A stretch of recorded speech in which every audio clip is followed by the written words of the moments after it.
can't wait to take out the matriarch with my free kit Stitcher. Oh, darn it, I went down by the extract. Guess I gotta surrender. Hold on, guys, I have to repair my augment. What's going on, Raiders? I am Motivate, and what you just saw was pure noob decisions. And there are things that I really wish I knew when I first started playing Arc Raiders. If you don't know what you're doing, you can end up losing a ton of gear and wasting a lot of valuable time. But lucky for you, I've already gone through all that. I've put in over 500 hours at this game, and I can confidently say that these tips are going to help you start surviving and start making a ton of money on the game. And honestly, even if you're not a beginner, I'm willing to bet there are tons of things in here that you might not have known yet. And I'm going to go ahead and be humble here and say that I learned some of these not that long ago. So let's get right into it. Alright, the first tip we're going to go over is actually located inside of the skill tree. So if you go to the survival branch, there's actually an in-round crafting skill that I highly recommend you getting. It's super useful, and I'll show you a good example of it right now. If you're somebody who lives in the free loadout zone 100% of the time, it's absolutely worth it. I mean, you could get one torn blanket, recycle that thing in raid, or salvage it rather, and then you'll have plenty to craft bandages. And that leads me to my next tip, which is going to be recycling and salvaging and the difference between them inside of raid now. So when you're inside of a raid, you can salvage items, and just like you can see here, you only get one arc alloy, and usually it's about 50% of what you could if you were to recycle it outside of the raid in Speranza. I'm going to show you right now. And that was just with an arc motion core. There are other items in the game that if you salvage instead of recycle, you're losing out on an entire set of components. Alright, the next tip up directly correlates with the joke we made in the beginning. Essentially, you never want to repair an augment. It doesn't help or benefit in any way, and honestly just ends up being a waste of resources. Alright, the next tip is understanding what the different ammo types are and what their penetration value is. So you have very strong, you have moderate, you also have weak, and you have very weak. And that kind of tells you how you're going to gauge each gunfight with different arc. Alright, for the next tip, we have Scrappy the Rooster. So it's super important to upgrade this thing because this guy brings you materials while you're topside. And the amount you get is based off of the minutes in raid. So it's greater than 1 minute, greater than 6 minutes, and then greater than 15 minutes. And I do have the resources on the screen per level from the Arc Raiders wiki, and I will have that link in the description for you guys. What I'm also going to do is shamelessly plug my video from last month on how to upgrade Scrappy, the updated guide, and that's really it for this one. Alright, next up we have the free Loadout Augment. So what you're going to do with this is not actually sell it. There's only 100 coins right there.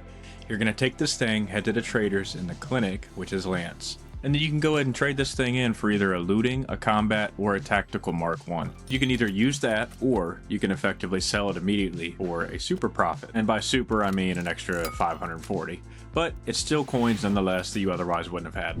Alright, next up we have the ability to track resources. So this is something I use all the time because I love the Mark III Survivor Kit, and sometimes I want to know exactly what I need to craft that exact kit. So what I do is go to the workshop or wherever I need to go, and then I click track resources, and it'll show up on my logbook here in a second. What's great about this is you can also see this while you're inside of a raid, and this will really help you prioritize whether you want to bring in that hairpin level 4 or loot the processor that you needed for the kit. Next up, for all of my Stella lovers, which is including me, I don't know if you guys knew this, but the colors and the lines on the floor actually tell you exactly where to go. If you ever lost, just look down.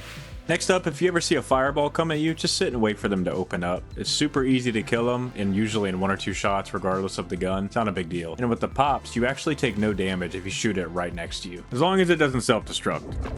Alright, this tip is only for my PC goopers, but if you press F10 on a keyboard, it'll actually disable the HUD and give you beautiful shots like this. Next up we have Ziplines, which actually took me almost 200 hours to learn, I believe. It was absolutely ridiculous. I thought the game was bugged. But the Ziplines go in the direction that you're looking regardless of momentum. Super simple, but crucial tip nonetheless. Please do not forget that you can heal with arc Powercells, just like right here, and you can also heal with fabric, which is super important to do in raid if you're running out of bandages and shield rechargers. Alright, this next tip is super important for PvP. Obviously, we're going over shoulder transitions here. Every corner you turn, you pretty much want a shoulder transition because you can see right here how much faster I saw him on a left peek. This next one you probably have heard before, but I had to include it. If you ever breach a door, make sure you do it from the far left or far right side. You'll be able to see a lot more. Look here if you do it from the middle. You're completely cut off. Alright, this next tip is actually for your space wrench or melee. You can regularly swing this thing like this, or you'll probably miss the arc, and you can overhand swing it, and you do that by simply left clicking or right clicking, and same thing on controller with your left trigger, right trigger. Alright, this one's super easy, but I need everybody to understand this. If you put your gun up, you run a lot faster. As you can see here, I brought my gun out, and I'm running a lot slower, and my stamina is draining a lot quicker. All right, these next couple tips are movement related. If you hit a roll right before falling on the ground, you can negate any type of fall damage. And the same thing with ledge hanging. If you find yourself in a pickle here like this where you're falling off a high spot, try to aim for a ledge instead of some bushes, and you might just survive.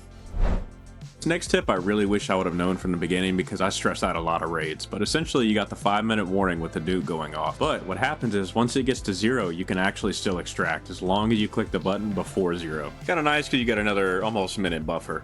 Alright, so we are on the last tip, and this is by far my favorite one. Now, what I am not advocating for is for this game to be PvE only. What I do love about the game is that there's a complete choice on how you want to play. And built into this game is a hidden aggression-based matchmaking system. And essentially what it does is it takes how you interact with other players and puts you into similar lobbies. And as you can tell, if you're not fighting other players, you're probably not dying, therefore you're making money. And that's all I really got for this video. I really appreciate it. I hope you guys learned something today. Please don't forget to like, comment, and subscribe, and I'll see you guys topside.